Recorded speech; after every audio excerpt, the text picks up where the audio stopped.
Is you know Mm-hmm. is buying a car at a dealer just a thing of the past? And I would say, as it stands right now, no, Mm-hmm. because because no matter how good a video is, no matter how well written a written piece is, no matter how good any kind of video is, anything there's I for me there's nothing that replaces the value of seeing the car in person, feeling the car in person, and having the car presented to you in person, Yes. as long as it's presented well. And so for the walk around, I think of that largely in person because that's what it most often is. Mm-hmm. And Mm-hmm. and now the walk around has changed because of how well informed customers are coming in. Get ready for a dynamic episode of Features Talk. Welcome to another episode of the Features Talk Podcast, where we explore how technology is transforming the way that we drive, that we shop, and we move around the world. I am your host, Lisa Bailey, and joining me is our resident automotive product specialist, Luke Verseput. Welcome back, Luke. Hello, hello, hello, hello. And yep, it's another day, another features talk, as I like to say. Now um, this one's going to be exciting. I like this because this is kind of, well, not kind of. This is essentially right in my lane. And so, we've covered a lot of topics, and we've been very fortunate to even have some industry experts actually be guests on the podcast, for data privacy, for automotive design. I mean, and there's more to come. Um, and but this one, this is especially cool because this is really we're getting into the topic of like car culture and dealer culture and how that makes a difference for the consumer, for the normal person looking at getting a car. Yep. And this is an especially important thing because we've gone into so much detail about how cars have changed over time, how drastically they've changed, and how quickly they're evolving, and what has in some ways evolved, but in other ways not Right. evolved, with or without the car, without the technology of cars, is the actual buying of the car. Yep. Um, and kind of how that process goes, and what all that entails. Now, Mm-hmm. um, as a product specialist, to make something very clear to everyone watching, listening, or anything, um, features first. We're not here to offer financial advice. Mm-hmm. Um, we're not taking a stance on you should buy used or you should buy new. Mm-hmm. Um, you should buy one brand versus another. We don't have any position or opinions on that. Our whole thing, as Lisa always said, I mean, like her vision is always empowering the people, right? That's right. Empowering the consumer. And, the cliche everyone you hear it your entire life, and it's always been a cliche until the moment it becomes true, which is Mm-hmm. knowledge is power. And That's so right. it's about bringing knowledge to the process, how the process has changed. And big thing for me, especially as the kind of person that you would be interacting with Mm-hmm. at the point of getting the car, is what can you expect? What can you expect from that process today with cars being the way they are now, both new and used? Right. And so, then that kind of raises the question: well, what is a modern dealership experience? Mm-hmm. And again, this can vary wildly from one dealership to another. In terms of things like customer satisfaction and so on. Yeah. Um, And that's and changing, you know? that does change. Um and that's the amazing thing about like a modern dealership experience is how different it is now from the way it used to be. And the kind of unfortunate thing is that the car sales industry, and this is more specific like car sales industry, Mm-hmm. has over time cultivated a rather, in some ways, pretty poor reputation Mm-hmm. in a lot of people's minds, Mm-hmm. because there were just unfortunately a lot of years, decades actually, and many decades of very disingenuous salespeople. I Yeah, guess absolutely. would be the best way to put it. People, basically a lot of people who would probably had no business selling cars, Mm-hmm. Mm-hmm. um, who weren't car people, who weren't car enthusiasts, and but like probably terrific salespeople for better or for worse. Um, and so there's kind of been this reputation that there's a with car buying especially, there's an enormous lack of transparency Mm-hmm. in what the product offers, Mm-hmm. what it doesn't offer, um, and lack of transparency, again, on the part of the actual salesperson, especially Right. with when it comes to numbers and the money side of it. But more to the whole dealership experience as a whole, this has vastly turned around. Mm-hmm. Um, Mm-hmm. and technology has made it that way. Technology has been both an incredible boon for dealerships and for car buying, but it's also been probably to people more stuck in the old ways, I should say, Yeah. kind of a thorn in their side because um, I the where I worked previously, um, you know one of the sorry one of the things that was told to me was that, and I had not worked at a dealership before this, and so this Mm-hmm. was new, it was new to me, but one of the much more experienced guys there told me that on average customers visit, um, before buying a car, they on average visit 1.3 dealerships, Mm-hmm. which Mm-hmm. is like one point. How do you? There's How no do way to you visit. calculate that? Yeah. Yeah, there's no way to visit 1.3 dealerships. Right. Right. However, if you actually do the math Mm-hmm. on, of course, when asked, I mean, there's no way to ask every human Right. being who's ever bought a car, but when asked, people report, oh, how I went to this dealership, this dealership. Well, they're only going to report I went to one, two, three, or however many. Mm-hmm. But when you actually do the math on that number with the number of people that bought or didn't buy, Mm-hmm. it does actually come out to a decimal number, and so 1.3 dealerships. But in the old days, I mean, it could have been five, six, or more, and some people still do that. But Mm-hmm. you know, the thing is, where do we get all our information? Like, where do you Mm-hmm. start? If I told you right now, get information on something, would you would you go to your vehicle, pull out your paper map, or and look for it, or would Mm-hmm. you pull out like the yellow phone book and Mm-hmm. find its phone number and Mm-hmm. then dial it? No, Mm-hmm. you search it. Yeah. You search Yeah. it. So much information can just be had right there. Yeah. And so, And that when you think about that perspective of what you said, that mhm, then changes the dynamic between the consumer, their customer, and who they're doing business with. exactly So, 100%, yeah, because what it means, again, it can be a plus and a minus on the dealer that's side. right. The That's right. plus the plus for them is that, they can, for the people who are really into it, they can already kind of like talk turkey about the car, like, Mm-hmm. because Mm-hmm. customers are coming in more informed, which can make their job, make the process smoother. Yeah. Someone at the dealership doesn't have to use hours of their day just trying to find, Mm-hmm. you know, like the car, and then only to find that, oh, well, they weren't looking for this anyway. Oh, okay, let's start back at square one. Are Right. we looking at a vehicle? Well, customers can already come in knowing kind of what their options are, what they want. Mm-hmm. The Mm-hmm. thing is, it does and here's where it can be a thorn in the side for some people, especially people at dealerships who are maybe kind of caught more in like the old ways of selling. Mm-hmm. It means you've got maybe at most 1.3 chances to make it happen, right? Yeah. Yeah. If on average people visit one point in the United States, people visit 1.3 dealerships before making a purchase on, and this is with new car sales, Mm-hmm. then Mm-hmm. it means the dealership has at the best case scenario 1.3 chances. Yep. And so that is not a big margin for error when you're talking about selling or not selling a car. Um, Exactly. and so as a product specialist, I just so everyone is aware, I'm not an actual car salesperson, Mm-hmm. right? I'm not someone who actually has I've not closed a car deal, sold product to someone. I've always my work has always been as a product specialist, Yeah, as just you're like as you're you're right with that customer. You're working with that customer. exactly as the Yeah, knowledge and tech expert. So whatever happens on the exactly. strictly sales side could pass me right by Yeah, on a customer visit, but it's making sure they know the car. And exactly. but from being around that, what that means is that, remember how I said there was a lack of transparency like in the old days? Mhm. No more. Yeah, Because there's no in an age where customers can find any information they want that quickly, you cannot pull a fast one at a dealership in terms of car knowledge anymore. yeah. It I mean, it, it simply can't happen.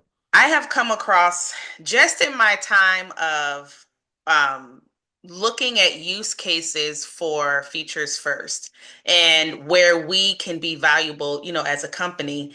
I have just come across numerous of articles that talked about how the shopping experience is changing, but it was Mhm. specifically talking about it from the consumer perspective, where they are now coming in well informed of at least what they're looking for and what they don't want.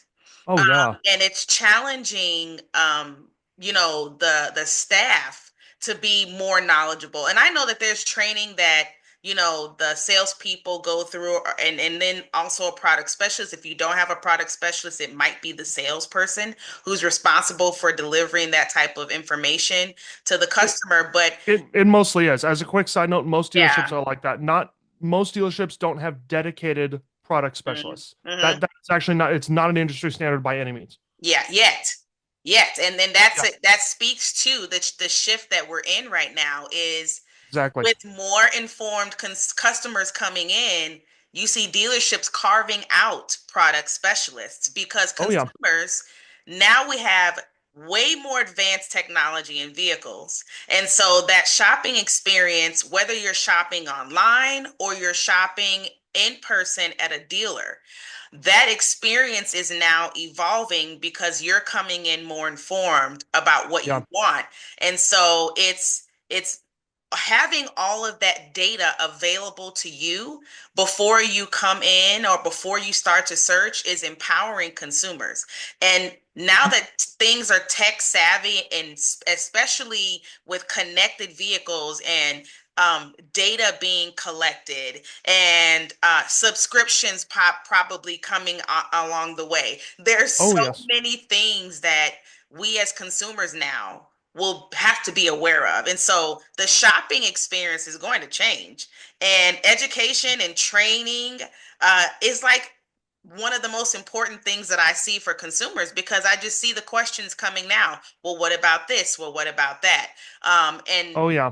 making sure that your internal team can meet them with that demand, with that information. So you're absolutely right. There is more transparency happening in the space of buying a car than I've seen in decades. Yeah. It has completely changed, and it's for the better. And now there's legislation and regulation behind transparency.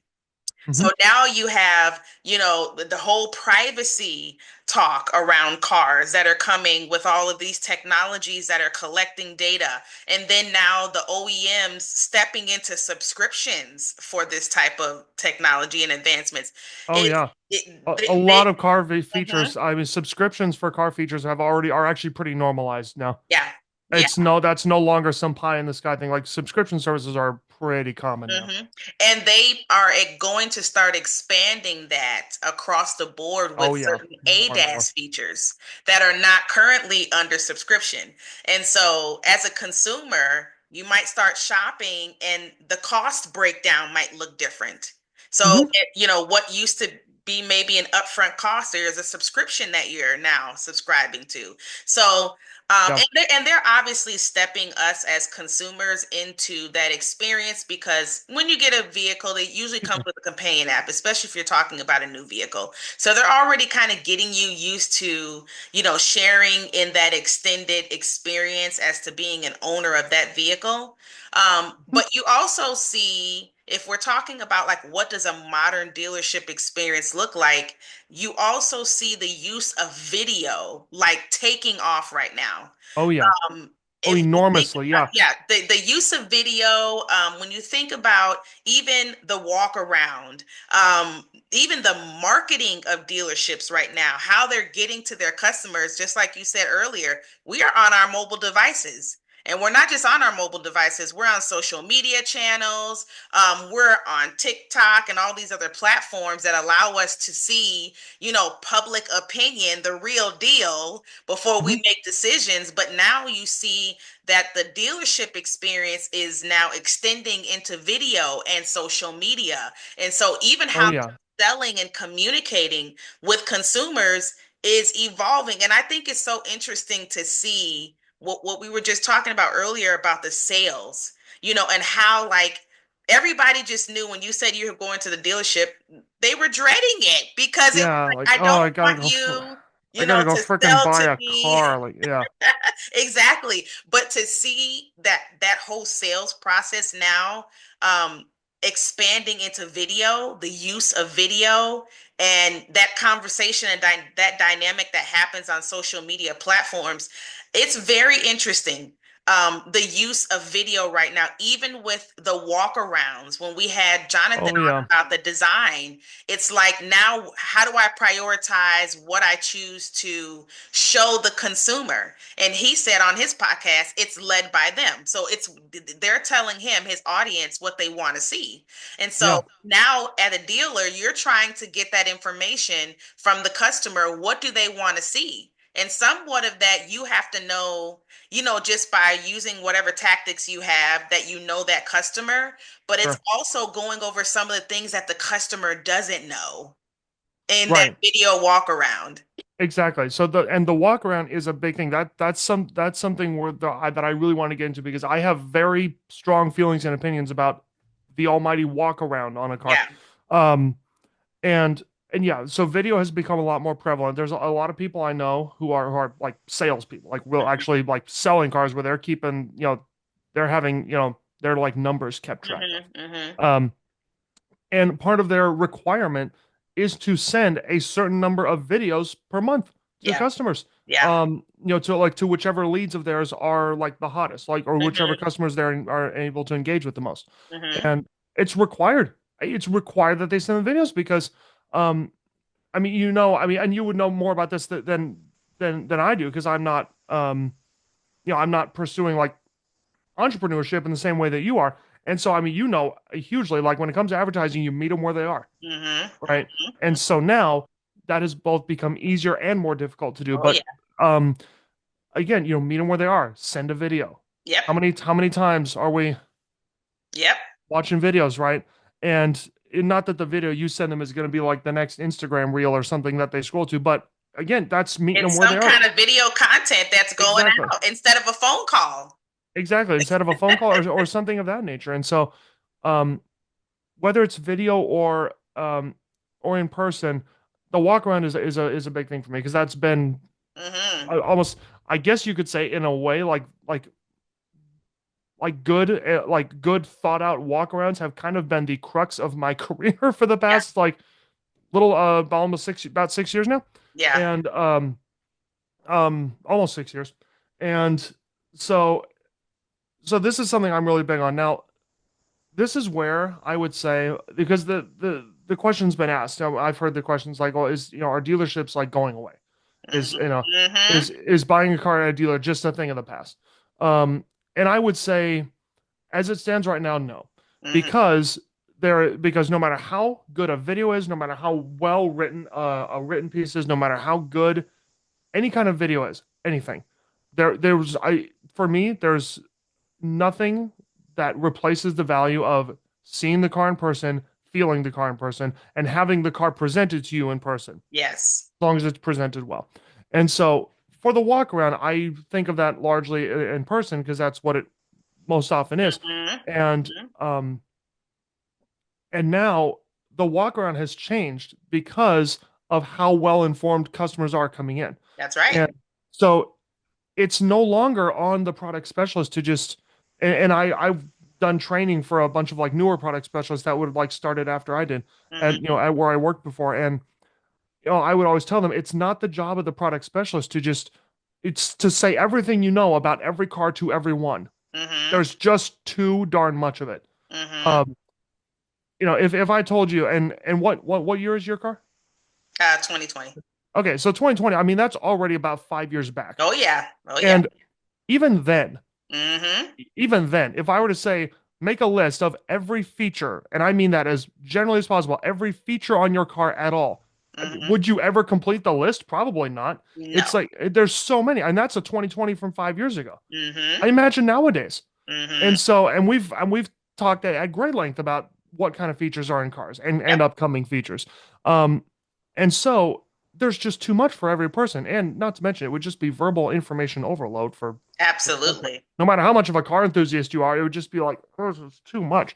Yeah. So it's the job of the product specialist and I would say the general dealership, experience to, present the right vehicles and what they offer Mm-hmm. according to what the customer's needs are. Yes. Not just according to what will just make you the sale and get you another one Mm-hmm. on your list for the month. Because again, going about it that way can just so easily be sniffed out nowadays. Mm-hmm. Because Mm-hmm. customers come in knowing what they want, what they need, and Exactly. they've seen video reviews. Yep. Uh, they've seen video reviews of other people's opinions, That's right. and if someone got something from written media, then that's fine. That's just is not no longer the most prevalent way of Right. finding car reviews like it used to be.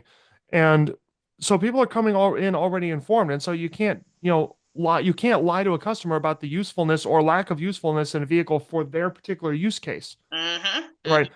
Mm-hmm. Someone like me who's not married and doesn't have any kids has a different vehicle need than someone like you who Mm-hmm. has, is supporting a family. Yep. And so, you know, someone at a dealership wouldn't be able to sell us the exact same car for the same Exactly. reason. Yep. And this is just one example. I mean, that can go on and on, but Mm-hmm. um the walk around now is very, very different because it takes a great amount of tech savviness Right. to actually give a walk around that's worthy of what the vehicle is capable of. Mm-hmm.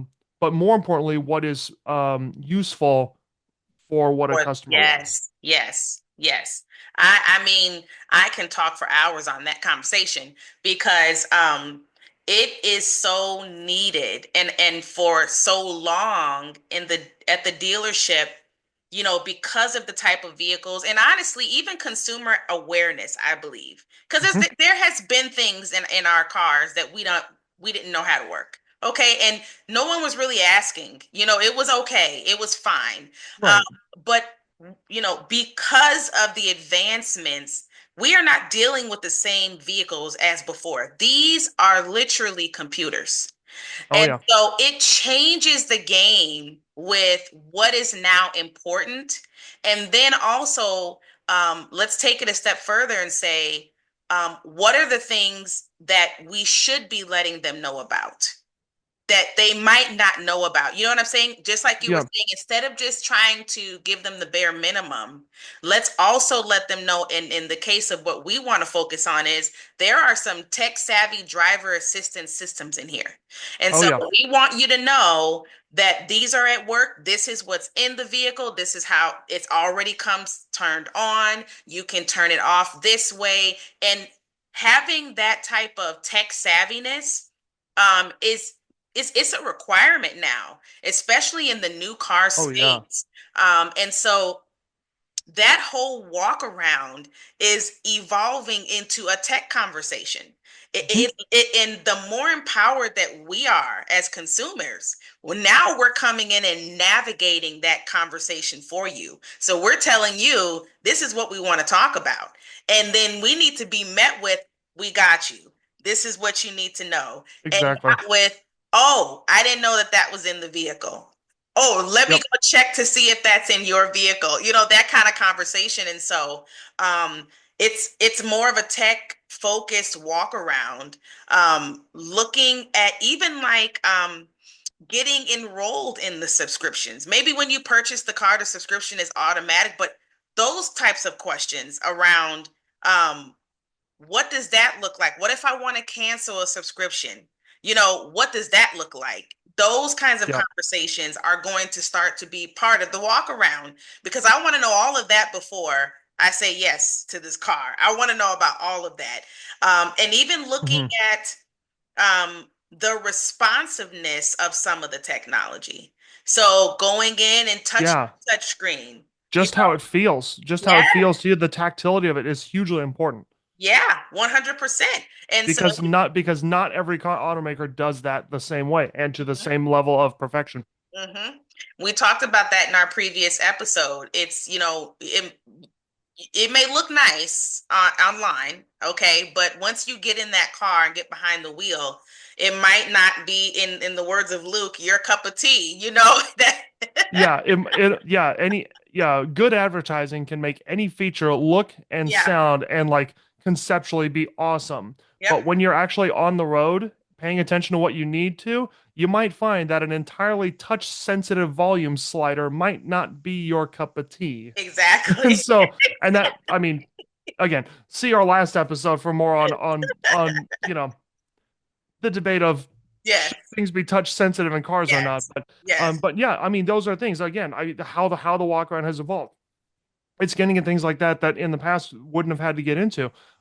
It's gone from like, well, this, here's this just mechanical piece of metal that'll get you from A to B, um, with, a, gigantic loud V8, and then, Yeah. and then the fuel crisis happened in like in the 70s. Mm-hmm. And then, fast forward several decades, it's like, well, okay, now it's a car that happens to have a screen in it. Mm-hmm. Mm-hmm. And now it's like, here's your computer. By the way, it drives, but here's your computer. Mm-hmm. It's right. Cars feel more like that. Like, hey, welcome to our tech store. Exactly. I mean, that's what it is. Right. I mean, this computer, you need a valid driver's license to use. But anyway, because of how much they've changed, it's so important that the walk around touch on things like that. And like you said, it's so important now that when you go in as a consumer, it's kind of like I guess I would say like kind of a one of my little like pro tips or consumer tips. Yeah. I like to throw these in there every now and then. And I would say a big one is make sure when you mention, Lisa, like the bare minimum, right? Mm-hmm. Like, oh, what's the bare minimum that this customer needs to know to just sign on the line? Mm-hmm. Right. It's not going to help a dealership long term, and it's really not going to help a customer be, as we always like to talk about, more empowered with exactly their buying and their knowledge of what they're buying. It's so, and I would say my little consumer tip is, make sure to really request the information that you want. Yeah. Don't ever assume, oh, they probably won't know. Mm-hmm. Oh, this is a dealership. They're trying to pull a fast one on me. They're probably not going to know, or they're probably going to lie to me. Mm-hmm. In the same way that we've talked about before, of when we talk about like headlines around, automated cars doing well or not doing well. Yeah. It's don't let a headline of, don't let a headline of like a negative story make you think that it's hopeless. Mm-hmm. And don't let a positive one make you think that nothing ever needs to change. There's a middle ground to this, right? Exactly. Again, the reputation that car sales have cultivated over the years is not the way it used to be, Mm-hmm. right? Just a lot of people have it lingering in their minds. That's the thing. Yeah. And so don't assume, oh, they probably won't know, or they're going to lie to me about it. Like ask the question, and because like I said, it's becoming more of a common thing now. It's not universal, but it's becoming more common thing that there are product specialists. Yeah. And that's just what they do. They're not paid on whether you buy the car or not. Right. And so it's good to ask these questions. And ultimately the dealership knows that even if they don't have product specialists, if they lie to you, you can fact check them on your phone like that. Mm-hmm. Mm-hmm. And so request information. Don't let them don't just be okay with the bare minimum. Right. Ask about what safety features does it have? How do you enable or disable the safety features? What is their behavior Mm-hmm. when you're on the road? Yeah. And this is where, again, that is an important question. It's enormously important. And then also, this usually comes more like when you're actually looking at taking the car home. But then then you get into like, okay, well, now what optional subscription services are available? Mm-hmm. And what kind of, how is data privacy handled there? Yep. We for anyone recently joining us, we had an episode, we've alluded to a couple times, but we had an episode where Debbie Reynolds Mm-hmm. was an expert guest of ours, and she actually, her career is in data privacy Mm-hmm. and cybersecurity. So we had a deep dive on the importance of data privacy and kind of on what to look for there. So all these things are good to ask about. Make sure you ask about them. And this is where, again, the in-person walk around. Yep. It just, you can't, there's only so much you can get through video. Yep. Yeah. So the big tip would be request that information and really don't be afraid to get into the technicalities of the car. And if the dealership somehow is just clueless, like if maybe there's a new person who doesn't know, then it should be on them to find someone who does know. Absolutely. Ask their coworkers, get you, the consumer, the information. And if they just can't do it and it's something that's important to you, well, then that's where we can leave the judgment up to you whether you want to pursue business with them or not. Um, but yeah, make sure to request that information, and especially Yeah. if you're in person. Yeah, it's just those are great tips. And even, I even think about the people who are buying online. So I Hmm. know that, they have the services like Carvana, and I've never, used Carvana. I Mm. don't know what that user experience is like.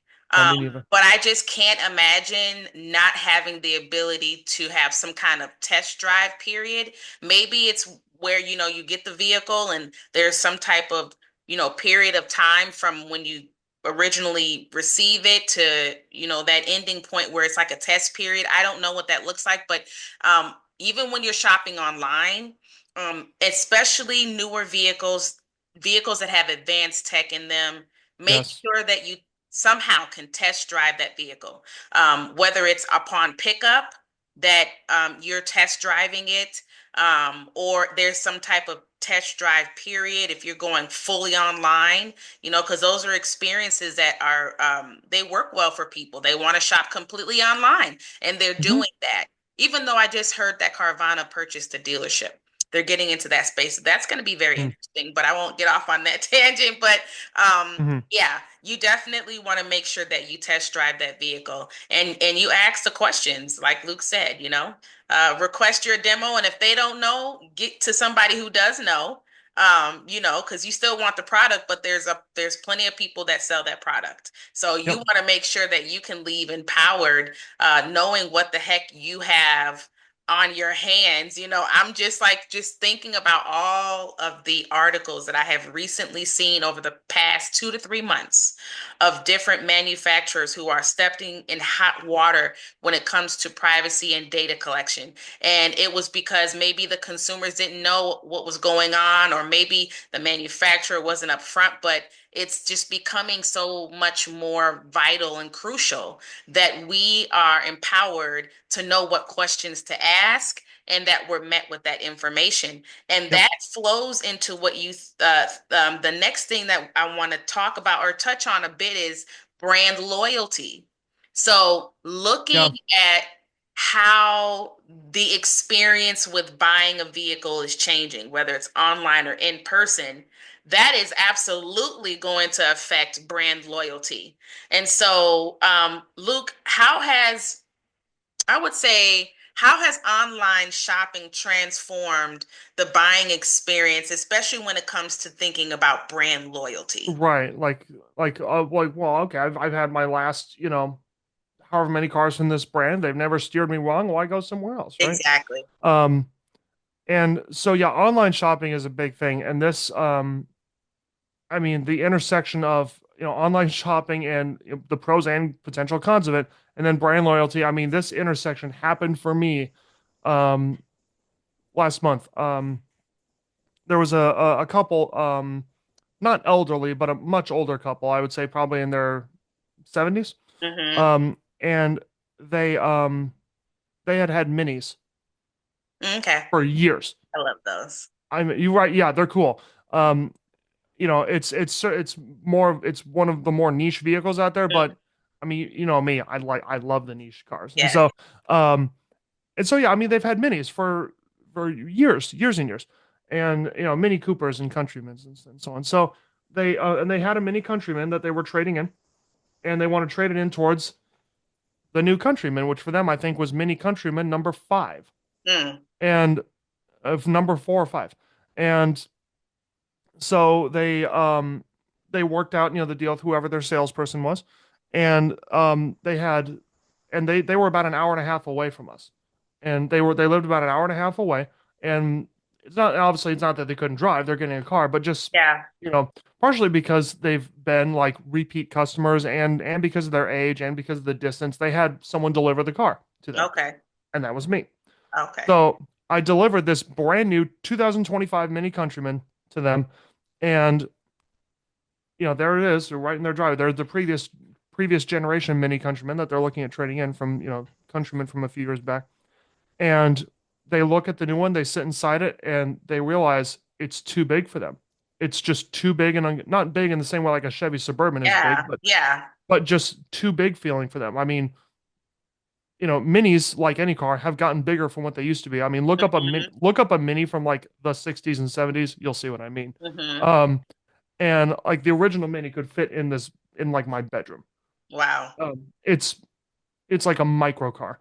So yes, they've gotten bigger. Every car has gotten bigger, but this was bigger than what they were used to. And because were going to be on Mini Countryman number 5, well, it should feel the same as it always has. Yeah. So there I did, drove it like hour and a half, hour and 45 minutes out there, and it was just too big for them.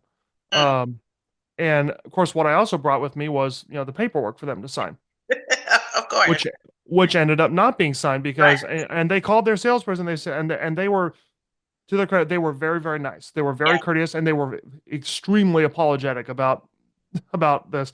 But they had never seen it. They had never driven it. It was just Mini Countryman number 4 or 5. Yeah. And so, you know, one look on YouTube, Mm-hmm. probably anywhere, would have, like, I don't know, just some YouTube reviewer, right? Like today we're reviewing the newer Mini Right. Countryman. And to start on the outside, we're going to take a look at, everyone's seen those kinds of reviews, just covering the basics. Well, it's grown by 3 or 4 inches in length. It's an inch taller. It's like an Mm-hmm. inch wider. Mm-hmm. It's going to be bigger. And Yeah. so, and well, again, well, not too big to fit in their driveway. It wasn't like a Suburban, but it just because they like the kind of more compact feeling of the Mini, and Yeah. the Countryman is the bigger model that they make, but still, it's not a huge car. But Mm-hmm. this one felt huge because it is bigger than the last one. Yeah. And so after that, like hour and 45-minute drive out there, and they talked to their salesperson about actually close because of traffic, closer to 2 hour drive, right back with that same Countryman that I was supposed to deliver. Mm. And I was just thinking to myself, now I didn't ultimately mind, it's part of the job, but I was just thinking 10 minutes on YouTube could I answer that? 10 minutes on YouTube, even without seeing in person, just hearing the numbers, Yes. Yeah. or just look it up. Yep. Mini Countryman dimensions, something. Yep. So that right there was an example of where purely online shopping and also pure brand loyalty Mm-hmm. can bite you. Mm-hmm. Um, Mm-hmm. what ended up happening a week later is they ended up choosing the Mini Cooper, which is the smaller model, Mm. and about the same size as the previous Countryman. Because again, cars have gotten bigger, so Yeah. they remembered me, they recognized me. Yeah. I brought that one out to them, sat in it, fell in love with it, and so they were good. But Yeah. again, there was pure brand loyalty and not feeling the need to drive it or see it in person. Yep. And so online shopping has really transformed the experience because of how much information people can get Yes. before going in person. Yep. And so this is where dealerships have to know that customers are coming in informed. They're Mm. not coming in the first time they ever see or hear of the car is probably no longer going to be at the dealership. Mm-hmm. Oh, they came out with a new model? Right. Whoa, like what, no customer I think is going to show up at I don't know, maybe a Kia dealership. I don't know. I'm just trying to think of what a new car was recently unveiled. The K4 hatchback, Yeah. the EV4, the new version of the Hyundai Palisade. Right, there's a bunch of these. Mm-hmm. No one's going to show up and go and say, "I've never heard of this before." Right. No, they will. No, they will have seen Kia USA's post on Instagram. Exactly. Exactly. And that's a manufacturer. That's like the Yes. That's like the first party manufacturer's Instagram page, and so Mm-hmm. Mm-hmm. they'll have seen it online. They'll have seen reviews and everything, and so that has made research just happen like that. Yep. Again, 1.3 dealerships it takes. Yep. You're basically there to sign paperwork. Yep. And so even that happens remotely. Although I don't typically advise that. Even that happens remotely sometimes. But yeah, the online shopping has just really had to it's made some dealerships go out of business, period. Yeah. But it's caused the entire industry to really rethink how informed they are because of how informed the customers are coming in. And brand loyalty is something I would say, like I'm on the third model of my car. Yeah. Right. The one I had a 2015, a 21, and now I have a 23 of Mm-hmm. my model of car. Mm-hmm. And I've always said to people, and even after everything we talked about, I would still maintain this. If they were to keep making this car, unless I would need a third row with like car Mm-hmm. seats, if I were to one day have kids, which I don't right now, unless I needed a big family SUV to hold like 3 or 4 car seats in, I Hmm. would flatly refuse any other model other Yeah. than that one if they Yeah. kept making it. So I'm the ultimate brand loyalty person, but again, can't replace research. I still wouldn't sign on the dotted line Yeah. until I saw the new version and drove the new version. Yeah. Um, because think about, we've talked about how many times have we talked about, and say it with us, things are changing. We say it all the Hmm. time. How Hmm. quickly are cars changing? Like, do you think your favorite manufacturer is somehow immune to that? Yeah. No, of Yeah. course they're not. It doesn't matter if you're on Mini Countryman number 5, cars in general have gotten bigger. So what Hmm. happens when the new one comes out and customers request bigger? It's Hmm. bigger. Hmm. Um, what kind of technology is implemented? What kind of safety features are implemented? Changes in visual styling, changes in driving behavior, Yep. um, changes even in the overall size of the vehicle. The Toyota 4Runner used to be offered with 3 rows of seating, Mm. which it hasn't for years. The new 2025 4Runner comes out. Guess what it offers?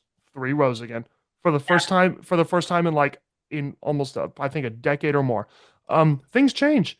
Doesn't matter Yeah. how loyal you are to a brand. Things change. It's not a replacement for research. That would be another big tip I would give people is that no matter how much you love a brand, no matter how much they've never steered you wrong, research them and cross Mhm. shop them other brands.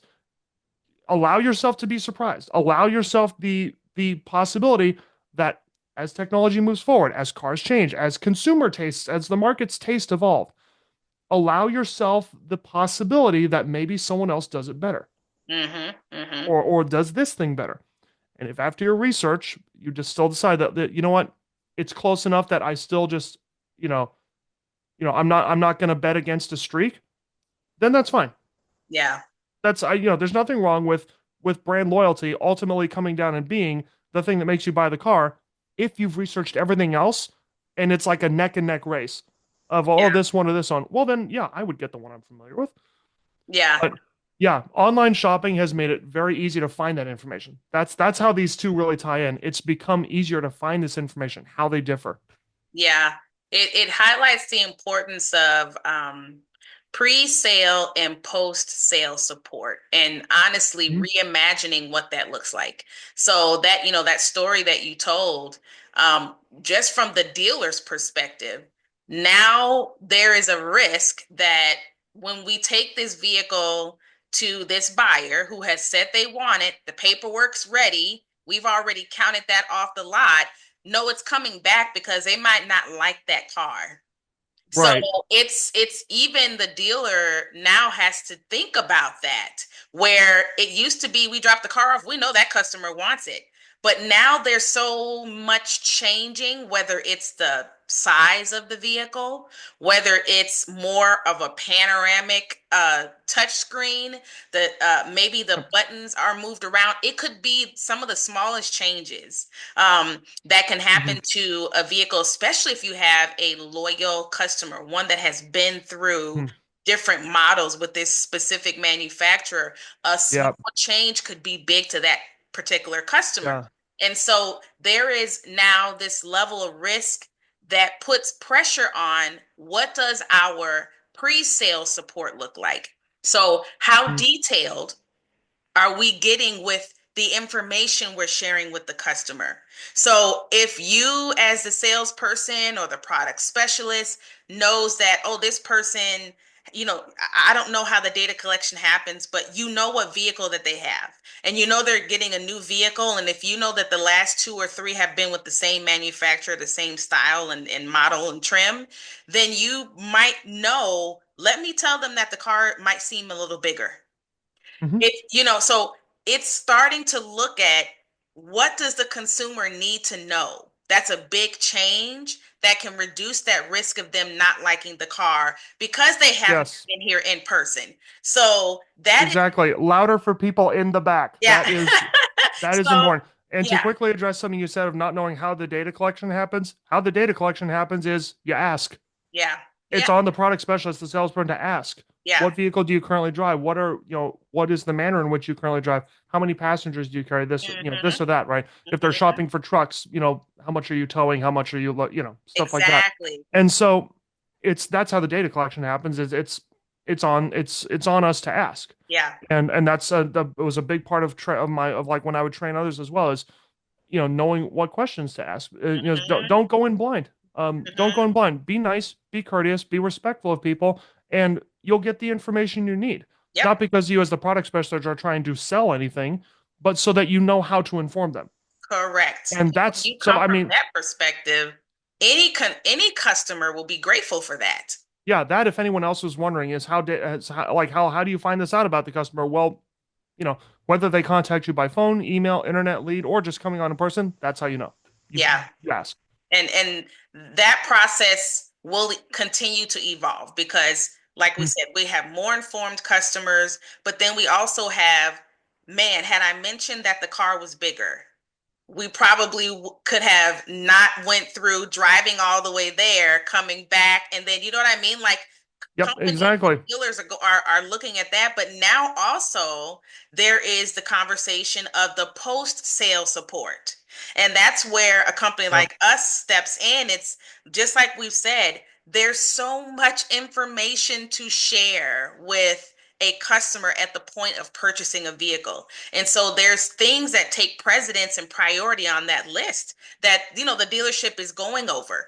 And technology definitely doesn't fall to the bottom of that list, but there is Mm-mm. only so much that you will actually remember from that interaction. And so, how do you extend some of that education that you would give now in the dealer?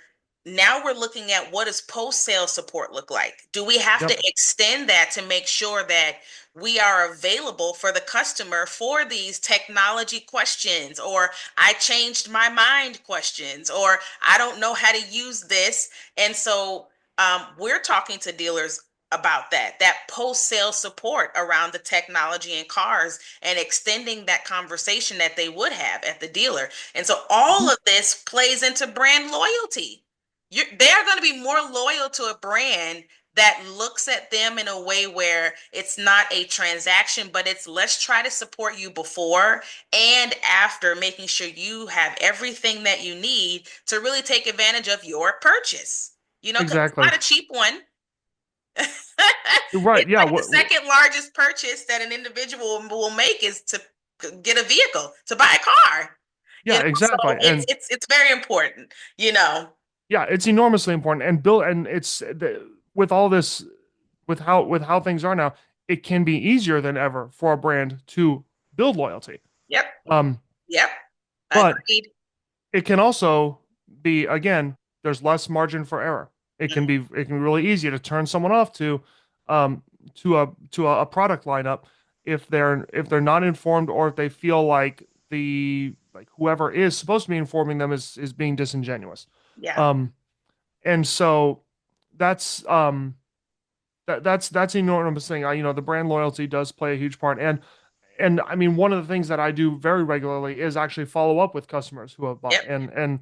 and just see if they have any questions. And Mhm. if they have if sometimes they're like, oh, I had a question about on my contract, or who I'm financed through, or like, oh, and if it's like a mechanical, like, or like really internal electrical issue, then that gets passed to either their salesperson or service department. That's a little outside the product specialist jurisdiction. Yeah. But um I mean, all the time, reminders on where to find Bluetooth connectivity, um, reminders on where to, adjust the locking behavior of the Hmm. doors, how they automatically lock or unlock, Hmm. and a bunch of stuff like this, right? There's a lot of this, and so that's a very common thing. Is that follow up? The after sale support is enormous, Yes. and um, what I kind of like about what we do is, like, we're here to kind of provide both, right? Hmm. um there's we don't have any opinions on on where you should take your business. Hmm. um we have no opinions or affiliations with where you should or shouldn't buy. Hmm. But what we do believe in is making sure that you have the information That's that right. you need before you go wherever you choose to go, or wherever you choose to research. And That's right. so and a lot of the stuff we've talked about, with like with when it comes to our data, the data privacy, the importance of the importance of, looking at, we've even touched on, and we'll get more into later, how, what's like having a car as a parent, or having a kid, or having a kid with a Mm-hmm. car as a Mm-hmm. parent, and so on. And, there's like all this, good after sales stuff, but then also the pre-sale support. We've talked a lot about what kind of safety features to look out for, Right. and how to test these things out. When, like we've said before, we're not advising, oh, what does the forward collision automatic emergency braking work? I don't know. Let's find a car in the freeway and go towards it and see if it stops. Like, Yeah. you No. don't do that. But this again comes back to, how has online shopping shaped the experience? You get people who have done videos of cars, who have made like, a mock-up of a car out of like, Yeah. Yeah. out of paper or something, Yeah. and, drive the car towards it. Um, there's the one that's been really making the headlines. There's, did you see the one about the Tesla? No. Oh, okay. Yeah, there was a big one recently about a big test of, like, Tesla's camera system versus other cars using radar versus, Oh. and so on and so forth. And so it's easy to find reviews of things like this. And because of this, I wanted to especially address our listener questions. So Yeah. at Features First, we have a section of our podcast called Listener Lane, and Mm-hmm. we've been very fortunate enough to get questions from our viewers, and people who have been finding value in the info. And, we always encourage, ask us questions. We read through all of Mm-hmm. them, and then, um with whichever is most relevant to our topic of discussion, we like to include it, to Yeah. really give, essentially, like, people talk about, like, oh, voice of the consumer. Well, like, that is them. Yeah. Now, we can talk about stuff all we want, but, like, someone actually receiving the information and then having a follow-up question, I mean, that is the most direct way of addressing this kind of thing. Exactly. So we like to focus on this kind of thing. And one of our viewers asked, so with how much tech is in cars today, is buying a car online really as seamless and trustworthy as it looks, or as Mm-hmm. as it should be? Mm-hmm. And then, can it really be seamless? Does online shopping make it this, like, perfect utopia of, like, just smoothly just go get a car, Right. done? And I would say that the answer is mostly yes, but it still does not replace doing your research and seeing the car in person. Mm-hmm. And, admittedly, does going there and seeing the car in person, does that take time out of the day? Yes, it does. Does it take energy, resource, and mechanical resources out of the car you're using to get there? Unless you're taking, an Uber or something, then yes, it does. Yeah.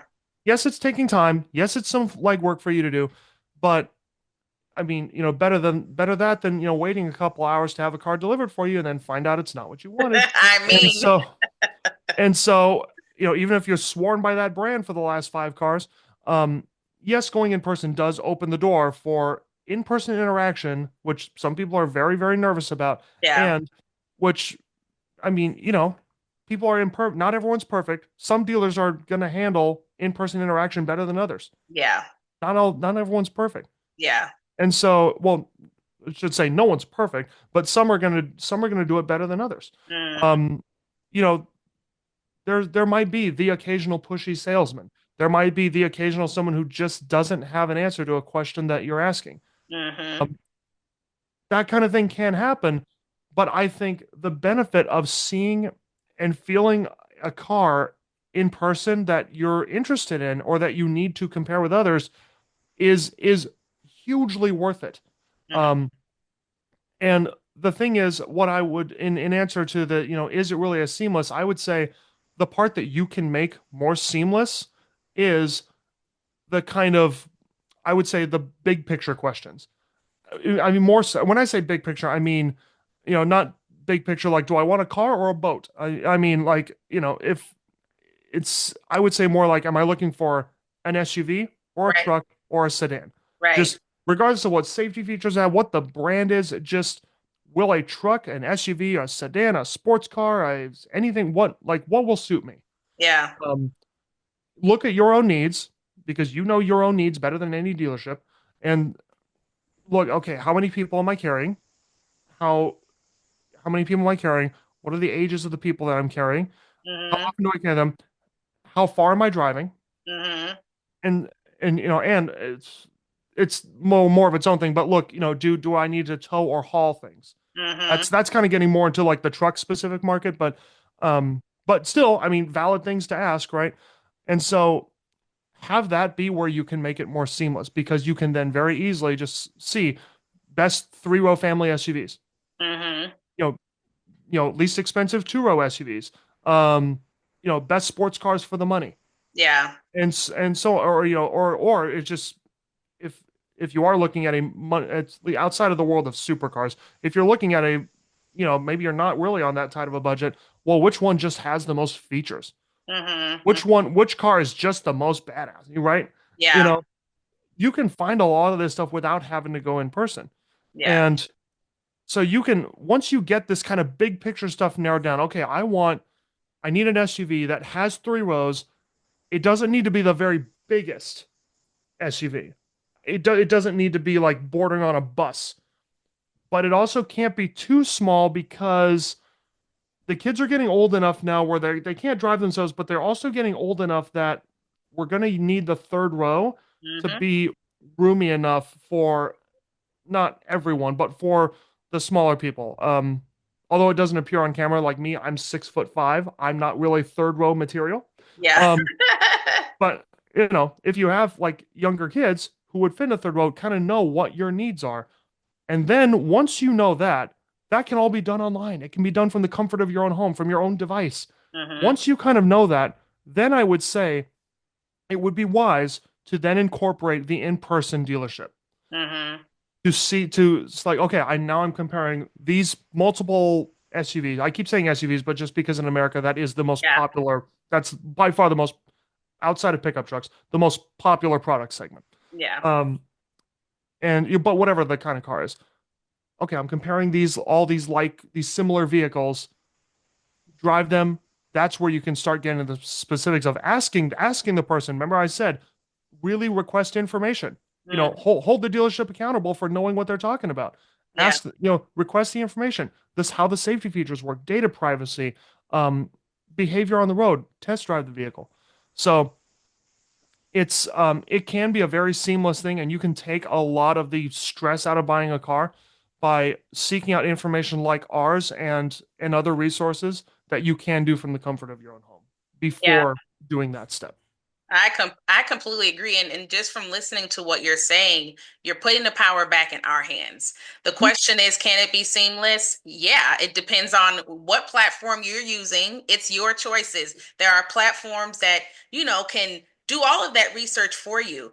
They're out, grabbing all the data sets for you as to the specs and what's in the car, and it's 5-star safety rating and all of these things for you. So and the way to answer that question is exactly what you said. It's in our hands. So if we can do the research that we need to do and think about those most important things we need out of the vehicle, then it will be seamless because Mhm. you will transition into something that is actually going to be something that can be useful to you. But you are the only person that knows what can be useful to you. So it's empowering yourself with that knowledge to create a seamless experience. But then there's the other side of the responsibility where you're met with whoever's selling it to you. So picking that partner that is going to meet you with that knowledge and information and experience that you need, that will then just top off that seamless experience where you Yep. have the information. The sales process was great. You were able to sign your documents however you wanted to sign them or whatever it was. But because those experiences are all part of whether it was seamless or not. Yep. So Exactly. it's in our hands, but it's also choosing a good partner as well. And you will know who that is, who prioritize their customers. And so whether you're shopping online, you're walking the lot, or you're somewhere in between, the buying experience is definitely evolving and it's more tech forward, but it's also more customer focused and ultimately more empowering, right? And so we are empowering ourselves. And so this was fun for our listeners. If you found Yeah. this episode helpful, don't forget to share it. Share it with someone. Subscribe, leave us a review, ask more questions, right? Send us those questions that you have, and you might be able to hear it live once we get to our listener lane segment. And so until then, you can catch us on our next episode and drive Safely. safely.